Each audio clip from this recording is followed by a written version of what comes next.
ಇವತ್ತಿನ ವಿಡಿಯೋದಲ್ಲಿ ಹೀರೆಕಾಯಿನ ಬಳಸಿ ಸಖತ್ ರುಚಿಯಾಗಿರುವಂತಹ ಒಂದು ರೆಸಿಪಿನ ಯಾವ ರೀತಿಯಾಗಿ ಮಾಡೋದು ಅಂತ ನೋಡೋಣ. ಒಂದು ಸಾರ್ತಿ ಈ ರೆಸಿಪಿನ ಮಾಡ್ಕೊಳ್ಳಿ, ಸಖತ್ ರುಚಿಯಾಗಿರುತ್ತೆ ಅಂತಲೇ ಹೇಳ್ಬೋದು. ಹೀರೆಕಾಯಿಂದ ಅದೇ ಪಲ್ಯ ಹಾಗೆಯೇ ಚಟ್ನಿಗಳೆಲ್ಲ ತಿಂದು ಬೇಜಾರಾಗಿದ್ದರೆ ಒಂದು ಸಾರ್ತಿ ಈ ರೆಸಿಪಿನ ಟ್ರೈ ಮಾಡಿ, ಸಖತ್ ಟೇಸ್ಟಿಯಾಗಿರುತ್ತೆ. ಹಾಗಾದರೆ ಬನ್ನಿ ತಡ ಮಾಡದೆ ರೆಸಿಪಿನ ಶುರು ಮಾಡೋಣ. ಇದನ್ನು ಮಾಡಲಿಕ್ಕೆ ಮೊದಲು ನಾನಿಲ್ಲಿ 2 ಹೀರೆಕಾಯಿನ ತೊಗೊಂಡಿದ್ದೀನಿ. ಜವಾರಿ ಹೀರೆಕಾಯಿನ ತೊಗೊಳ್ಳಿ, ರುಚಿ ಅಂತೂ ತುಂಬಾ ಚೆನ್ನಾಗಿ ಬರುತ್ತೆ. ಹಾಗಾಗಿ ಇನ್ನೊಂದು ಉದ್ದುದ್ವಾಗಿ ಪಾರಂ ಹೀರೆಕಾಯಿ ಬರುತ್ತೆ ನೋಡಿ, ಅದಕ್ಕಿಂತ ಈ ಹೀರೆಕಾಯಿ ತುಂಬಾ ರುಚಿಯಾಗಿರುತ್ತೆ. ಅವು ಸ್ವಲ್ಪ ನೀರ್ಗಚ್ಚ ಥರ ಆಗುತ್ತೆ ನೋಡಿ, ಹಾಗಾಗಿ ಆದಷ್ಟು ಈ ಥರ ಹೀರೆಕಾಯಿನ ತೊಗೊಂಡು ಇವಾಗ ನಾನಿಲ್ಲಿ ಮೇಲ್ಗಡೆ ಸಿಪ್ಪೆ ಎಲ್ಲ ತೆಗೆದು ಈ ರೀತಿಯಾಗಿ ಮೀಡಿಯಮ್ ಸೈಜಲ್ಲೇ ಕಟ್ ಮಾಡಿಕೊಂಡು ತೊಗೊಂಡಿದ್ದೀನಿ ನೋಡಿ. ಈ ರೀತಿಯಾಗಿ ಕಟ್ ಮಾಡ್ಕೊಂಡು ತಗೊಳ್ಳಿ. ಕಟ್ ಮಾಡುವಾಗ ಸ್ವಲ್ಪ ರುಚಿ ನೋಡಿ, ಒಂದೊಂದು ಹೀರೆಕಾಯಿ ವಿಷ ಇರುತ್ತೆ ನೋಡಿ, ಹಾಗಾಗಿ ಒಂದೊಂದು ಹೀರೆಕಾಯಿನೂ 3 ಅಥವಾ 4 ಇಂಚು ಆಗುವಷ್ಟು ಈ ರೀತಿಯಾಗಿ ಕಟ್ ಮಾಡಿಕೊಂಡು ಇದರಲ್ಲೇ ನಾನಿಲ್ಲಿ ಪ್ಲಸ್ ಆಕಾರದಲ್ಲಿ ಕಟ್ ಮಾಡ್ಕೊಳ್ತಾ ಇದ್ದೀನಿ ನೋಡಿ. ಈ ರೀತಿಯಾಗಿ ಎಲ್ಲ ಹೀರೆಕಾಯಿನೂ ಈ ರೀತಿಯಾಗಿ ಪ್ಲಸ್ ಆಕಾರದಲ್ಲೇ ಕಟ್ ಮಾಡ್ಕೊಂಡು ತಗೊಳ್ಳಿ. ಮೊದಲು ಮೇಲ್ಗಡೆ ಸಿಪ್ಪೆನ ತೆಗೆದು ಅದಾದಮೇಲೆ ಚೆನ್ನಾಗಿ ತೊಳೆದು ಈ ರೀತಿಯಾಗಿ ಕಟ್ ಮಾಡ್ಕೊಂಡು ತಗೊಳ್ಬೇಕು. ನಾನು ಹೀರೆಕಾಯಿನ ಬಳಸಿ ಇದೇ ರೀತಿ ಬಹಳಷ್ಟು ವೆರೈಟಿ ಆಗಿರುವಂತಹ ರೆಸಿಪೀಸ್ನ ಅಪ್ಲೋಡ್ ಮಾಡಿದ್ದೀನಿ. ವಿಡಿಯೋ ನೋಡಿಲ್ಲ ಅಂದರೆ ಈ ವಿಡಿಯೋ ಕೊನೆಯಲ್ಲಿ ಹಾಕಿರ್ತೀನಿ ನೋಡಿ, ಚೆಕ್ ಮಾಡಿ. ಇವಾಗ ನಾನಿಲ್ಲಿ ಇನ್ನೊಂದು ಕಡಾಯಿಗೆ ಸ್ವಲ್ಪ ಎಣ್ಣೆನ ಹಾಕ್ಕೊಳ್ತಾ ಇದ್ದೀನಿ. ಎಣ್ಣೆ ಸ್ವಲ್ಪ ಕಾದ್ಮೇಲೆ 1 ಚಮಚ ಆಗುವಷ್ಟು ಜೀರಿಗೆ ಮತ್ತು ಸಾಸಿವೆ ಎರಡನ್ನೂ ಒಟ್ಟಿಗೆ ಹಾಕ್ಕೊಂಡು ಇದಕ್ಕೇ ಲಾಸ್ಟಲ್ಲಿ 1 ಗರಿ ಆಗುವಷ್ಟು ಕರಿಬೇವು ಸೊಪ್ಪನ್ನು ಹಾಕ್ಕೊಳ್ತಾ ಇದ್ದೀನಿ. ಎಣ್ಣೆನ ಸ್ವಲ್ಪ ಜಾಸ್ತಿ ಅನ್ನೋಂಗೆ ಹಾಕ್ಕೊಳ್ಳಿ, ರುಚಿ ಅಂತೂ ತುಂಬಾ ಚೆನ್ನಾಗಿ ಬರುತ್ತೆ ಅಂತಲೇ ಹೇಳ್ಬೋದು ನೋಡಿ. ಜೀರಿಗೆ ಸಾಸಿವೆ ಎಲ್ಲ ಚೆನ್ನಾಗಿ ರೀತಿಯಾಗಿ ಸಿಡಿದಾದ್ಮೇಲೆ ಇದಕ್ಕೆ ಹಾಕ್ಕೊಳ್ಳಿಕ್ಕೆ ನಾನಿಲ್ಲಿ ಚೆನ್ನಾಗಿ ಹಣ್ಣಾಗಿರುವಂತಹ 1 ಟೊಮೆಟೊ ಹಾಗೆಯೇ ಮೀಡಿಯಮ್ ಸೈಜಿನ 2 ಈರುಳ್ಳಿನ ಹಾಕ್ಕೊಳ್ತಾ ಇದ್ದೀನಿ. ಮೊದಲು ನಾನಿಲ್ಲಿ ಈರುಳ್ಳಿನ ಹಾಕ್ಕೊಂಡು ಈರುಳ್ಳಿ ಎಲ್ಲ ಸ್ವಲ್ಪ ಸಾಫ್ಟ್ ಆಗೋವರೆಗೂ ಬೇಯಿಸ್ಕೊಳ್ತಾ ಇದ್ದೀನಿ. ಉರಿನ ಪೂರ್ತಿಯಾಗಿ ಲೋ ಫ್ಲೇಮ್ನಲ್ಲೇ ಇಟ್ಟು ಬೇಯಿಸ್ಕೊಂಡು ತಗೊಳ್ಳಿ. ಈರುಳ್ಳಿ ಎಲ್ಲ ಸ್ವಲ್ಪ ಸಾಫ್ಟ್ ಆಗಲಿ ಅಷ್ಟರಲ್ಲಿ ನಾನಿವಾಗ ಒಂದು ಮಸಾಲೆನ ರೆಡಿ ಮಾಡ್ಕೊಳ್ತಾ ಇದ್ದೀನಿ. ಇದಕ್ಕೆ ಮೊದಲು ನಾನಿಲ್ಲಿ ಅರ್ಧ ಕಪ್ ಆಗುವಷ್ಟು ಶೇಂಗಾ ಪುಡಿ ಹಾಗೆಯೇ ರುಚಿಗೆ ತಕ್ಕಷ್ಟು ಉಪ್ಪು, ಇದ್ರ ಜೊತೆಗೆ 2 ಚಮಚ ಆಗುವಷ್ಟು ಅಚ್ಕಾರದ ಪುಡಿನ ಹಾಕ್ಕೊಳ್ತಾ ಇದ್ದೀನಿ. ನಿಮಗೆ ಖಾರಕ್ಕೆ ಎಷ್ಟು ಖಾರ ಬೇಕೋ ಅಷ್ಟು ಖಾರನ ನೀವು ಇಲ್ಲೇ ಹಾಕ್ಕೊಳ್ಬೋದು. ಇದಕ್ಕೇ ಲಾಸ್ಟಲ್ಲಿ 1/4 ಚಮಚ ಆಗುವಷ್ಟು ಅರಿಶಿನ ಪುಡಿನ ಹಾಕ್ಕೊಳ್ತಾ ಇದ್ದೀನಿ. ಹಾಗೆಯೇ ಸಣ್ಣದಾಗಿ ಕಟ್ ಮಾಡಿರುವಂತಹ ಕೊತ್ತಂಬರಿ ಸೊಪ್ಪು ಹಾಗೆಯೇ 1 ಗರಿ ಆಗುವಷ್ಟು ಕರಿಬೇವು ಸೊಪ್ಪನ್ನು ಹಾಕ್ಕೊಳ್ತಾ ಇದ್ದೀನಿ. ಕೊತ್ತಂಬರಿ ಸೊಪ್ಪು ಹಾಗೆಯೇ ಕರಿಬೇವು ಸೊಪ್ಪನ್ನು ಸಣ್ಣದಾಗಿ ಕಟ್ ಮಾಡಿ ಹಾಕ್ಕೊಳ್ಳಿ, ಚೆನ್ನಾಗಿರುತ್ತೆ. ಶೇಂಗಾನ ಚೆನ್ನಾಗಿ ಹುರಿದು ಸಿಪ್ಪೆ ಬಿಡಿಸಿ ಈ ರೀತಿಯಾಗಿ ಪೌಡ್ರ್ ಮಾಡಿ ತಗೊಳ್ಳಿ. ಇದಕ್ಕೇ ನಾನಿಲ್ಲಿ ಸ್ವಲ್ಪ ಎಣ್ಣೆನ ಹಾಕ್ಕೊಳ್ತಾ ಇದ್ದೀನಿ.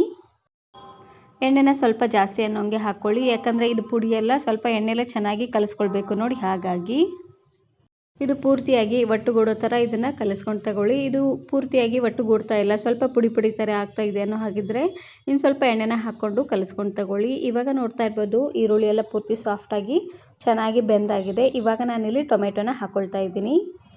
ಟೊಮೆಟೊನಾದರೂ ಹಾಕ್ಕೊಳ್ಬೋದು, ಇಲ್ಲಾಂದರೆ ಹುಣಸೆ ಹಣ್ಣಿನ ರಸನೂ ಕೂಡ ನೀವು ಇಲ್ಲಿ ಹಾಕ್ಕೊಳ್ಬೋದು.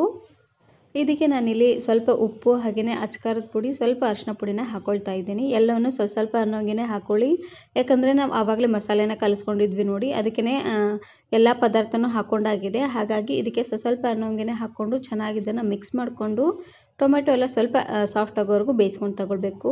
ಉರಿನ ಪೂರ್ತಿಯಾಗಿ ಲೋ ಫ್ಲೇಮ್ನಲ್ಲೇ ಇಟ್ಟು ಚೆನ್ನಾಗಿ ಇದನ್ನು ಬೇಯಿಸ್ಕೊಂಡು ತಗೊಳ್ಳಿ. ಇದೆಲ್ಲ ಸ್ವಲ್ಪ ಚೆನ್ನಾಗಿ ಬೇಯಲಿ. ಅಷ್ಟರಲ್ಲಿ ನಾನಿವಾಗ ಆವಾಗಲೇ ರೆಡಿ ಮಾಡಿಟ್ಟಿರುವಂತಹ ಮಸಾಲೆನ ಹೀರೆಕಾಯಿಗೆ ತುಂಬ್ಕೊಳ್ತಾ ಇದ್ದೀನಿ.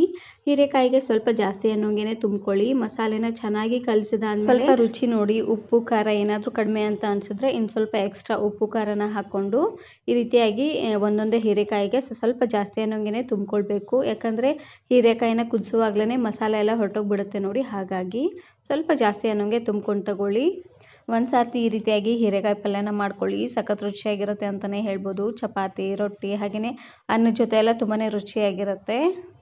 ಅದೇ ಒಂದೇ ರೀತಿಯಾಗಿ ಹೀರೆಕಾಯಿ ಪಲ್ಯನ ಮಾಡಿ ತಿಂದು ಬೇಜಾರಾಗಿದ್ದರೆ ಈ ರೀತಿಯಾಗಿ ಮಾಡ್ಕೊಳ್ಳಿ, ಚೆನ್ನಾಗಿರುತ್ತೆ ಅನ್ನ ಚಪಾತಿ ರೊಟ್ಟಿಗೆಲ್ಲ. ಇವಾಗ ನೋಡ್ತಾ ಇರ್ಬೋದು ಟೊಮೆಟೊ ಎಲ್ಲ ಪೂರ್ತಿ ಸಾಫ್ಟಾಗಿ ಚೆನ್ನಾಗಿ ಬೆಂದಾಗಿದೆ. ಇವಾಗ ನಾನಿಲ್ಲಿ ತುಂಬಿಕೊಂಡಿರುವಂತಹ ಹೀರೆಕಾಯಿನ ಹಾಕ್ಕೊಳ್ತಾ ಇದ್ದೀನಿ. ಹೀರೆಕಾಯಿನ ಹಾಕ್ಕೊಂಡು 1 ನಿಮಿಷವರೆಗೂ ಚೆನ್ನಾಗಿ ಇದನ್ನು ಬೇಯಿಸ್ಕೊಂಡು ಅದಾದಮೇಲೆ ಸ್ವಲ್ಪ ನೀರನ್ನು ಹಾಕ್ಕೊಂಡು ಬೇಯಿಸ್ಕೊಳ್ಳಿ. ಉಳಿದಿರುವಂತಹ ಶೇಂಗಾ ಪುಡಿ ಮಸಾಲನೂ ಸಹ ಇದಕ್ಕೆ ಹಾಕ್ಕೊಂಡು ಈ ರೀತಿಯಾಗಿ ಚೆನ್ನಾಗಿ ಇದನ್ನು ಮಿಕ್ಸ್ ಮಾಡ್ಕೊಳ್ತಾ ಇದ್ದೀನಿ. ಸ್ವಲ್ಪ ಇದನ್ನು ಈ ರೀತಿಯಾಗಿ ಮಿಕ್ಸ್ ಮಾಡ್ಕೊಂಡು ತಗೊಳ್ಳಿ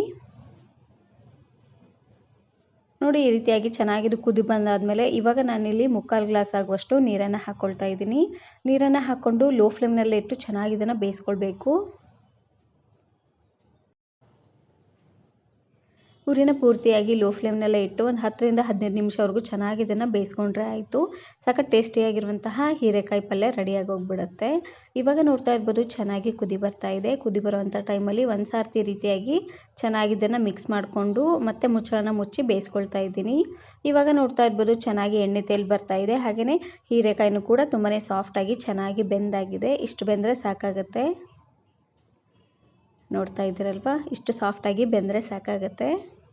ಹೀರೆಕಾಯಿ ಪಲ್ಯನ ನೋಡ್ತಾ ಇದ್ರೆ ಬಾಯಲ್ಲಿ ನೀರು ಬರಬೇಕು, ಅಷ್ಟು ರುಚಿಯಾಗಿ ಬಂದಿದೆ ಅಂತಲೇ ಹೇಳ್ಬೋದು. ಒಂದು ಸಾರ್ತಿ ಈ ರೀತಿಯಾಗಿ ಟ್ರೈ ಮಾಡಿ ಹೇಗೆ ಬಂತು ಅಂತ ಕಮೆಂಟಲ್ಲಿ ತಿಳಿಸಿ. ಈ ವಿಡಿಯೋ ಇಷ್ಟ ಆದರೆ ಈಗಲೇ ಒಂದು ಲೈಕ್ ಬಟನನ್ನು ಕ್ಲಿಕ್ ಮಾಡಿ ಫ್ರೆಂಡ್ಸ್ ಆ್ಯಂಡ್ ಫ್ಯಾಮಿಲಿ ಜೊತೆಗೆ ಶೇರ್ ಮಾಡಿ. Thank you. Thanks for watching.